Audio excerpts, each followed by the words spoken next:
بسم اللہ الرحمن الرحیم۔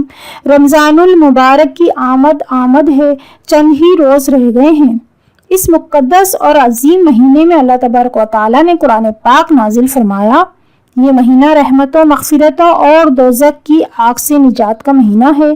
قرآن پاک میں اللہ تعالیٰ ارشاد فرماتا ہے کہ تم پر روزے اس طرح فرض کیے گئے جس طرح تم سے پہلی امتوں پر فرض کیے گئے، تاکہ تم پرہیزگاری حاصل کرو۔ اللہ تبارک و تعالیٰ کے اس حکم سے یہ معلوم ہوتا ہے کہ یہ مہینہ پرہیزگاری حاصل کرنے کا ہے، یعنی زیادہ سے زیادہ نیکیاں حاصل کرنے کا اور گناہوں سے بچنے کا مہینہ ہے۔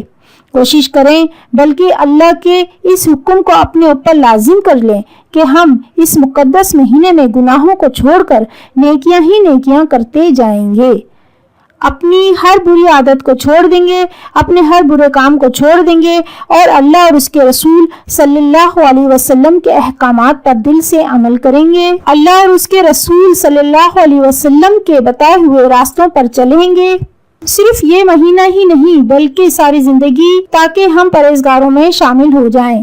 آمین یا رب العالمین۔ حضور اکرم صلی اللہ علیہ وسلم صحابہ اکرام کو اس مہینے کی آمد پر تاکید کیا کرتے تھے۔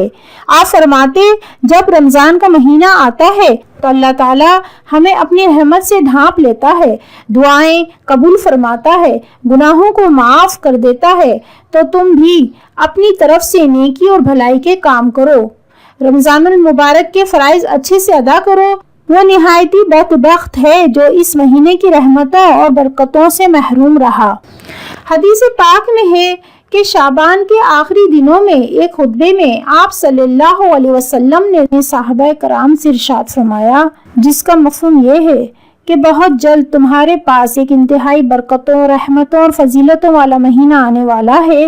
جیسے ہی رمضان المبارک کا چاند نظر آئے گا، اللہ تعالیٰ شیطان کو زنجیر میں جکڑ دے گا، اور جو اس مہینے میں ایک نفل ادا کرے گا اس کو ثواب فرض کے برابر دیا جائے گا، اور جو ایک فرض ادا کرے گا تو اس کو اس کا ثواب 70 فرض کے برابر ملے گا۔ اس مبارک مہینے کا پہلا عشرہ رحمتوں والا، دوسرا عشرہ مغفرتوں والا اور تیسرا عشرہ دوزخ کی آگ سے نجات والا ہے۔ اس مہینے میں ایک رات ایسی رکھ دی گئی ہے جو 1000 مہینوں کی عبادتوں سے افضل ہے۔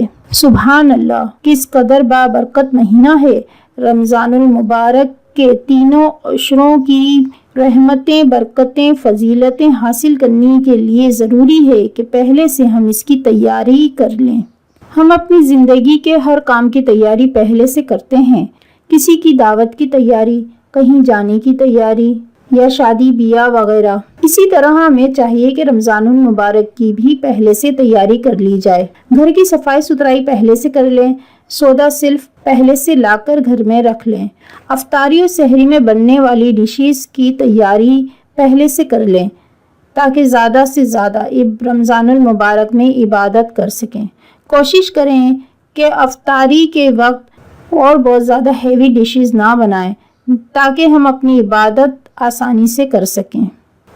رمضان المبارک وہ مہینہ ہے جس میں نیکیوں کا اجر 70 گنا زیادہ ملتا ہے۔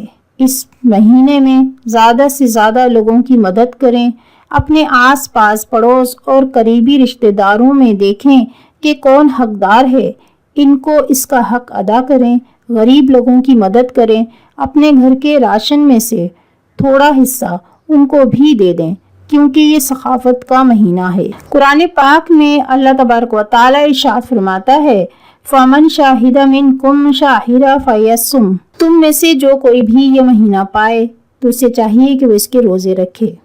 قرآن پاک کے اس حکم سے ظاہر ہوتا ہے کہ رمضان المبارک کے روزے رکھنا اللہ تعالیٰ کا حکم ماننا ہے۔ اللہ تعالیٰ خود قرآن پاک میں اس کا حکم دے رہا ہے۔ رمضان المبارک میں روزے رکھنا اللہ تعالیٰ کا حکم ماننا ہے، اس کی فرمانبرداری کرنا ہے۔ آج ہم یہ شکایت کرتے ہیں کہ ہماری دعائیں قبول نہیں ہوتی۔ ذرا غور کریں کہ کیا ہم اللہ تعالیٰ کی فرمانبرداری کر رہے ہیں؟ کیا اللہ تعالیٰ کے حکم اور حضور پاک صلی اللہ علیہ وسلم کے حکم کو ہم مانتے ہیں، اس پر عمل کرتے ہیں اور پھر کہتے ہیں ہم اس قدر دعائیں کرتے ہیں، اتنا پڑھتے ہیں، لیکن پھر بھی ہماری دعائیں قبول نہیں ہوتی۔ سب سے اہم چیز نماز ہے، تو پہلے یہ سوچیں کیا ہم اپنی نمازیں ادا کر رہے ہیں یا قضا کر رہے ہیں۔ جب ہم اللہ کے حکم کو نہیں مانیں گے تو ہماری دعائیں کیسے قبول ہوں گی؟ خدا را اپنے حال پر رحم کریں، اللہ اور اس کے رسول صلی اللہ علیہ وسلم کے احکام پر عمل کریں، قرآن پاک کو ترجمے سے پڑھیں، اور قرآن پاک کو ترجمے سے پڑھنے کا رمضان المبارک سے اچھا موقع اور کوئی نہیں ملتا۔ آپ قرآن پاک کو ترجمے سے پڑھیں اور اللہ تعالیٰ کے ارشادات پر عمل کریں، پھر دیکھیں دنیا و آخرت دونوں ہی سنور جائیں گے انشاءاللہ۔ اس رمضان بھی گرمی بہت زیادہ ہے، کام بھی کرنے ہیں۔ اکثر لوگ گرمی کی وجہ سے روزہ نہیں رکھتے۔ شیطان بہکاتا ہے کہ آج گرمی بہت ہے، روزہ رکھنا بہت مشکل ہے۔ شیطان کی نہ سنیں، اپنے نفس کی نہ سنیں، بلکہ اللہ کے حکم کو یاد رکھیں اور اس پر عمل کریں۔ جب اپنی نفس کو مار کر مشقت اٹھا کر روزہ رکھیں گے تو یقیناً اللہ بھی خوش ہوگا اور اس کا ثواب بہت زیادہ ملے گا۔ اکثر لوگ روزہ تو رکھتے ہیں لیکن نمازیں نہیں ادا کرتے، سارا وقت سو کر گزارتے ہیں۔ یہ بالکل غلط ہے۔ آپ نماز اپنی ضرور پڑھیں۔ نماز بھی ایک بہت بڑا فرض ہے جس کو ادا کرنا بہت ضروری ہے، اس لیے روزہ رکھیں تو نماز ضرور پڑھیں، نماز ایک بھی قضا نہ کریں۔ اللہ تعالی ہم سب کو اس رمضان المبارک میں روزہ رکھنے اور نماز وقت پر ادا کرنے کی توفیق عطا فرمائے، آمین یا رب العالمین۔